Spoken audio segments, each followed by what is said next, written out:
Welcome to Paradigm Playbook, the podcast on the business of sports. With 50-plus years of experience, Steve Cook shares insights weekly, featuring top playmakers shaping the industry.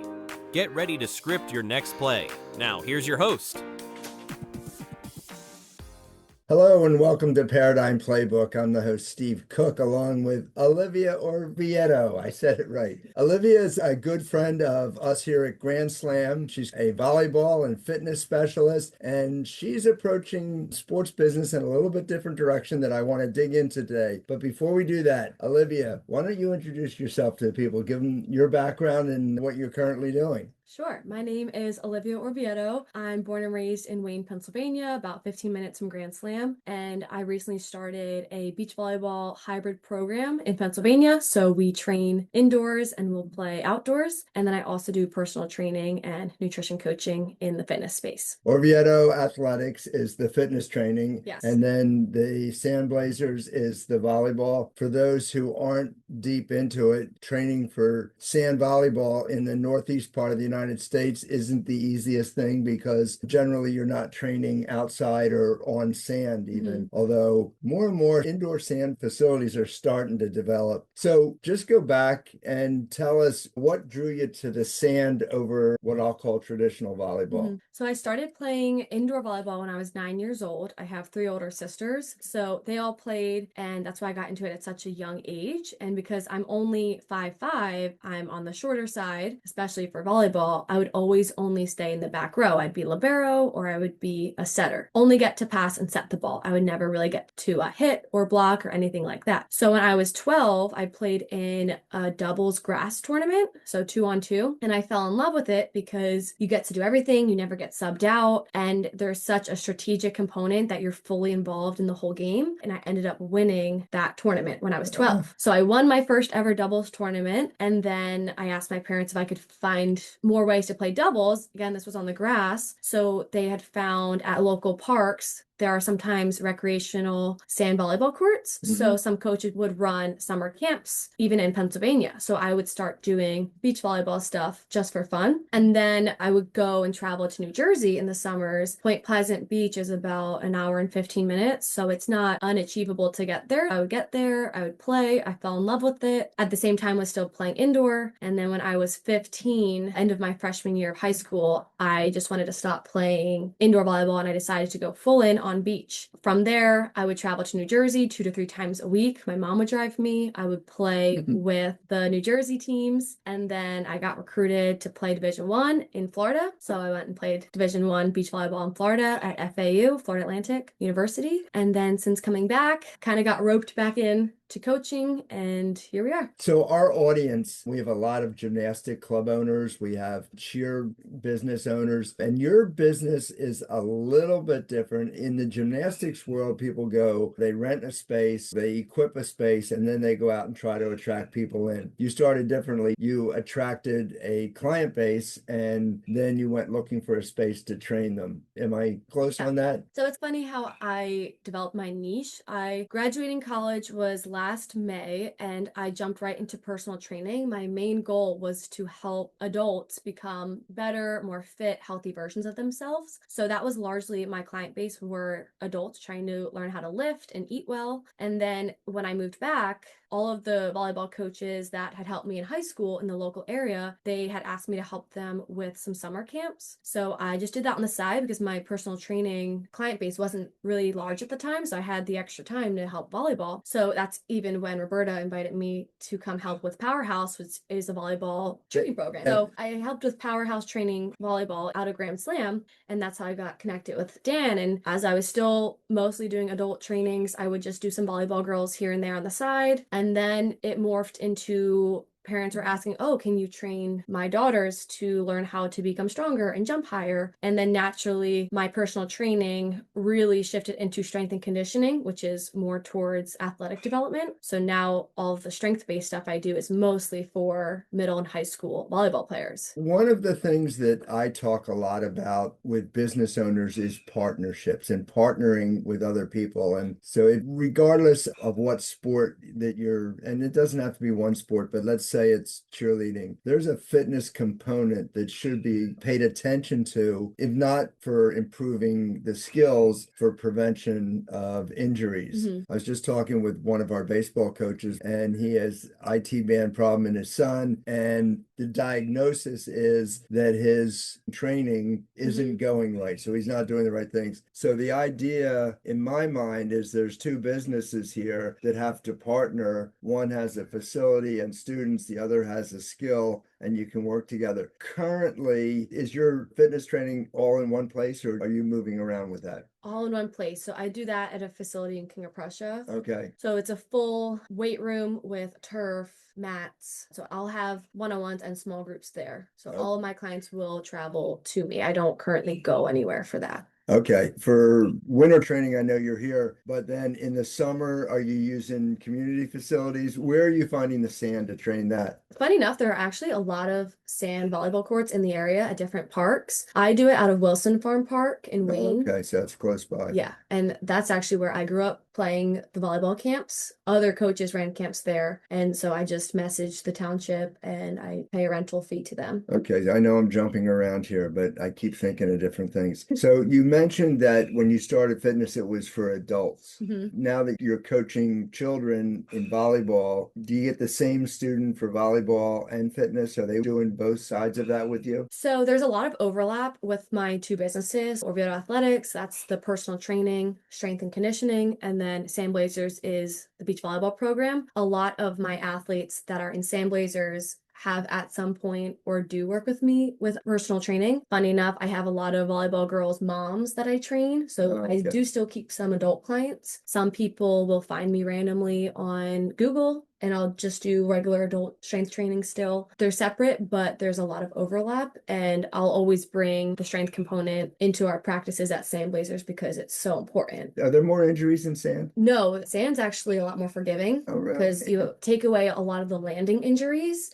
Less athletes land on each other, less ankles are rolled, less ACLs are torn. And beach volleyball, it's a lot more strategic and a lot about finesse, whereas indoor is such a high power game that indoor you really need to be strength training. But you're training any type of athlete? Correct. I do train all different kinds of athletes. I have soccer players, tennis players, long distance runners, but just the nature of natural referrals, I have more volleyball players. Yeah. And do you currently have more children or more adults? More children for sure. There's really two businesses or three? The volleyball training, the team coaching, and the fitness. Is there really three? I guess you could count it as three, maybe four, because I also do online personal training. But I always say any sort of strength training, nutrition coaching, health-based stuff, that falls under the Orvieto Athletics umbrella. Because a personal trainer is a catch-all coach for health. And then Sandblazers is purely a new venture to get girls playing doubles volleyball competitively in the Pennsylvania area. So not to dig into your personal business with it, but is either one a good enough business that you can make a living at it? Combined, is it a good living, or is it does it have to evolve into something else? I think either of them can run on their own completely fine. Orvieto Athletics is what I'm most committed to because that was always my plan for the rest of my life, to be a personal trainer. Sandblazers is more of a passion project, but there is a lot of financial opportunity in the child sports space because I could always be running extra camps and clinics and lessons and just grow the size of the team. Beach volleyball, funny enough, it is mostly a summer sport, obviously. So the program we're running right now wouldn't even be the main program. This would be the off-season training program. Long story short, if I really focus on one thing individually, that would be fine by itself. But combining expertise of Orvieto Athletics with my passion of beach volleyball, that's why I do both. Interesting. When we first started talking about business, I conned Alivia into reading my book and talking about what I talk about in business is building a business. And most of what I'm referring to in the book is brick and mortar. It's a building and things going there. But I think one of the interesting things and why I wanted you on here, because there are coaches that are working within the industry that could build their own business without having to go out and take on big rent or sign leases. You know, if you're creative in how you build the business, you're proving that you can do this. You're not kidding, because for personal training, the setup with that is I'm on on a lease at a gym that has shared space for personal trainers. It's not even my building lease. I'm just renting out a piece of the building. And then for all of the court rentals, whether it's indoors at Grand Slam or outdoors at parks, that is a per hour, just I rent when we're there. So the program can grow without us having to pick up and leave. I could just add on extra locations. For example, I could have the A team practice at Grand Slam, and if we need a B team, the B team can practice at another community center or something. It's more common in volleyball, and I'm starting to learn volleyball just because we've morphed there, but not that everyone's business is the same as Olivia's, but we have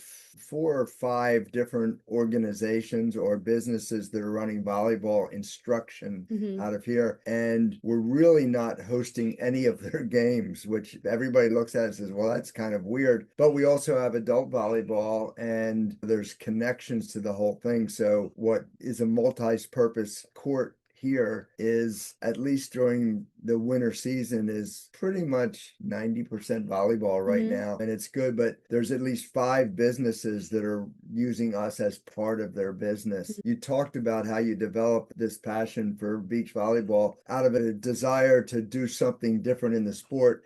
And I think there's a lot of businesses that start with a passion, whether it's fitness or running, and all of those can become a business before it becomes a building. I think it's important for everybody to realize, I'm going to go a different direction, but first, for everybody to realize that if you take that passion, and I always say, if you can develop a passion for business equal to your passion for the sport, then you're going to be successful, and it doesn't have to be your own building. Quite honestly, when we first talking about it and the expense of a building, where you are at your age in your career, it didn't make sense to go out and sign a 5-year lease on a big building, although it may be at some point. And we're just talking this weekend about, what if we had a indoor sand volleyball court? Is that a full business? Can we sustain it if we had 2 courts? And there's a lot of ways to look at it, but I think it's neat that you first developed the clientele and it cobbled it into a business, which is exciting. So let me go over to the online business, because we have, as I mentioned, a lot of gymnastic club owners that are on here. And I've always thought that if they took every student and add on 1 weekly online lesson that's not taking their space. A big problem with gymnastics is, my space is full, I have a waiting list. And you read my book, so I hate waiting lists. I don't like that, because people want your service and they have the money to pay for it. So I don't like turning them away. Explain to me how an online lesson or workout goes. The online training piece is only for personal training and nutrition coaching. It's not for skill work, but I have a subscription to an app, and I program it from my end. I can put in demonstration videos of me doing exercises, all voice over. So for example, this is how we do a squat, stand with your feet X wide, this is how you go down, etc. And so the client can see the video, and then they see my workout program for them. I'll say squats, maybe 4 sets, 6 to 8 reps. They put in their weights, and then they'll move through the app module. They'll see their first exercise, second, third, fourth, so on. It'll tell them rest, tell them if they're supersetting or if they're doing something in a circuit. It'll tell them their warm up, their finisher, so they can go along with the app. And if they have a gym membership on their own, or if they're not drivable to my gym, they can still participate with me. And then, so that's one piece, is the workouts. The second piece is the nutrition. You can either just take photos of your food if you want some accountability. You don't have to do nutrition at all. I don't really do nutrition much with the younger generation. I usually save that for like 18 and up. And then you could also fully track your macronutrients and weigh out your food and see exactly what you're eating. Explain this app to me. I'm old and non-technical, but so is this an app you developed, or is it an app that anybody can become a member? And anyone can. So it's really neat. It's called Trainerize, and it's an app sold to personal trainers to almost make it their own. Okay. So my clients will download the app, but once they put in their email, it will pop up to my app. And if I wanted to, I could pay extra so that it would say Orvieto Athletics when they download it. I could do that, but they could message me directly in the app. I could send announcements. They could send me a video demonstration of their form, and I could message them back and say, you're doing this wrong. along. I could play Big Brother. I could see how many steps they're taking a day. So it's very neat. One day I would like to build that out a little bit more. That's been kind of on the back burner, but that can also be very good for scaling because I could just have people on a template base. So my base level of the online training is essentially I don't really check in with them at all. They just sign up. It pops up workouts. It's a template that I already created. So you may subscribe to my 6-week shred and burn program. And for 6 weeks, it'll just run them. It'll tell them what they need to be working out. And then I'll just go in and say what I want them to be eating. And it'll be like maybe take me 15 minutes of work. When you originally set it up, how much time did this take you, like 3 months to build this out before you got it started? Or Well, kind of with everything in my business, from personal training to the beach volleyball atmosphere, I'm very much let's just get it out and then I'll work on it as we go. Okay. So I set up the training plans. I'm still working to make all the videos me. So some videos are me, some videos are whatever trainer I's put out already. They have a video database that I can use. So a lot of it is almost good, but it's a work in progress. It probably took me a week to get set up. Okay, I was picturing more like 6 months. No, constantly adding new workout programs. So I might be adding a 4-week muscle building program or a 6-week running program. So the videos that you're taking, are you doing it with a phone or do you need a special camera? Or... Oh, I just do it with my phone. Okay. I bought these little mini mics, so I clip it on and I'll either explain the exercise while I'm doing it or I'll voice it over in an editing app. And I like the voiceovers better. One of the things that I've always thought in gymnastics, there's a lot to the stretching. Flexibility is one of the really important things. And then this other business that started all of the stretch zones and special stretching. And I always thought that would be a good online side business for gymnastic coaches because gymnastic coaches do understand stretching. Now, maybe not the same stretching. You'd have to learn how do you stretch for volleyball or how do you stretch for baseball. But in baseball, we have an issue with that the kids grow up and all they do is keep playing more and more games. So they're not adding as much training in there. And I don't know whether they would do more or less of it if it was available online. But I always thought anybody that if you're doing one lesson in my facility, then here's another one for a nominal fee that you could just to keep you doing something at home. It's really so necessary for athletes to be doing training during their season because their power and their explosiveness, it all decreases so rapidly if they're not training it. So one thing that I'm working on right now, it's technically the volleyball off season. We're just about to get into their season. One of my next online programs I'm trying to work through is like a 20-minute at home to just maintain maybe 2 days a week that kids can do with body weight or simple dumbbells because like you said, there's so many games, or maybe if the kids aren't getting the playing time, they're trying to add on private lessons in their free time. They're traveling to tournaments, so not really finding the time to do the strength training. That's going to benefit them so much. Are volleyball players cross-training? Do you do soccer and volleyball or field hockey and volleyball? Or is it once you go to volleyball, you're pretty much in? Ooh, I think people are mostly just in on volleyball. I don't have a lot of athletes that are multi-sport anymore. I'm old-fashioned with that, so I missed the 3-sport athlete, so it's different. And I get you have to specialize to keep up because people are so good. But I think if you specialize and you're not doing athletic training, then you're missing what you would have gotten from lateral movement from soccer or something else. I definitely agree. When I was in high school, I did volleyball, beach volleyball. I threw the javelin.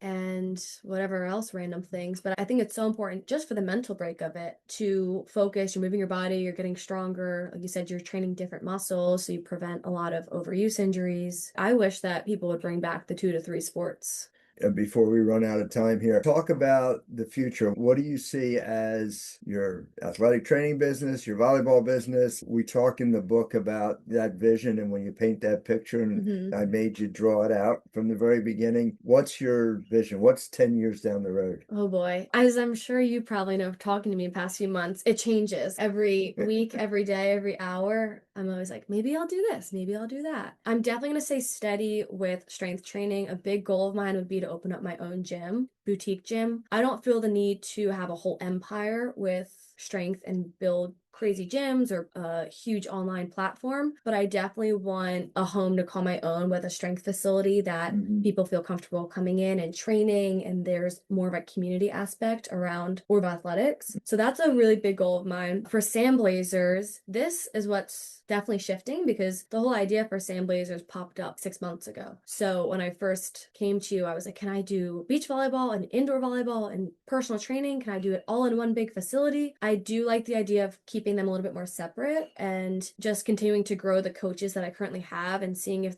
there's a bigger growth atmosphere for them to take Sandblazers and also help it grow, so it's not all me. So long story short, or long story long, I would like to see Sandblazers have a strong presence so that Pennsylvania beach volleyball is very much a thing. We're getting kids committed to play Division I would be a big goal. So I guess just having a bigger program and then seeing if we're going to be a summer outdoors program or if we're going to keep this hybrid model going where we maybe just play indoors. The collegiate indoor sand volleyball is growing. That's true. It is growing. You'll see teams in Utah and Oregon. The girl downstairs that's coaching for me right now, she plays Division I at Oregon, and she says they play outdoors on 30 degrees. It'll be snowing and they're playing. So they are definitely adapting so that more cold states can play. So I guess I'm just going to keep doing as much as we can and growing as the sport grows, and we'll see. My vision is definitely shaping. It's also growing. I was at Georgia Tech, and on the quad, there's 3 sand volleyball courts in there. So intramural sand volleyball is a very big sport at Georgia Tech, and their next thing is to build an indoor arena so that they can host competitions and run their team there. They're not really a summer year-round climate. So it's going to be interesting to see where it goes. And I think as I talk to all businesses, and I do a lot of businesses now that are multi-sport. So we have a big program going in, a 40,000 square foot facility in Oregon that will probably be about 25%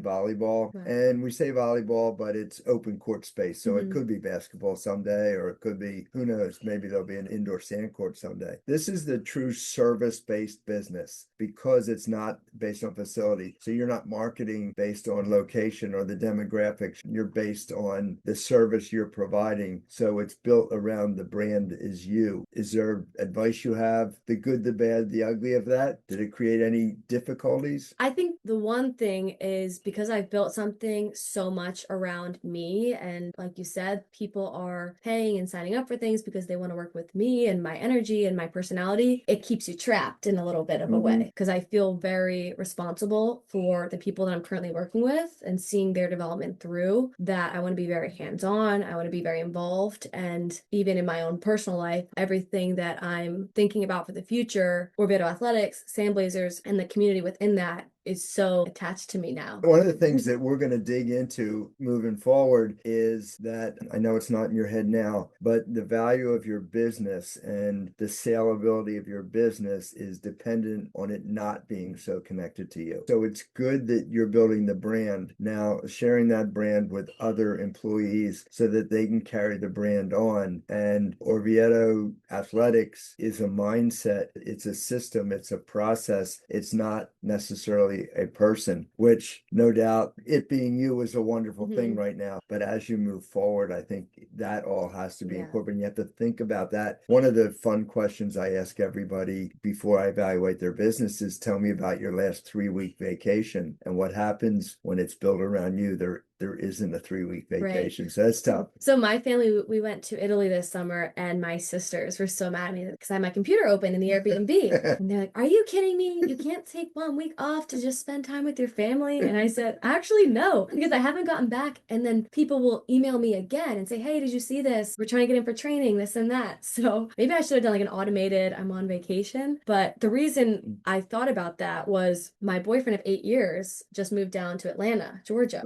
for a great job. And that was when the light bulb hit, because at that moment I was currently looking at gym space for a boutique gym. And that's when I was like, I really couldn't move if I wanted to, because I feel too personally attached to what I'm growing, and who knows what the future looks like with where he has to move for his business and his occupation to improve. So I was like, wow, I haven't scaled it to the point yet where it could run without me and still have the same level of quality. My goal is, because Alivia is here locally and we keep in touch, that we're going to check back with Alivia as the business develops, and we're going to ask these questions again. In closing, are there any final words? I really appreciate you coming on with me. In closing, we'll see how it goes. You know, when in doubt, the thing I love about Alivia, there's a lot of things I love about Alivia, but you know what? It's go for it. It's ready, fire, aim, and let's figure it out. Let's go. I get to see this guy whenever I come into work. It's a great blessing. Thank I'm you. serious. Thank you. I'm very inspired by you and everything you've built here. I appreciate that, and we love having you here. Everyone go out and make it a great week. Thanks for tuning in to Paradigm Playbook.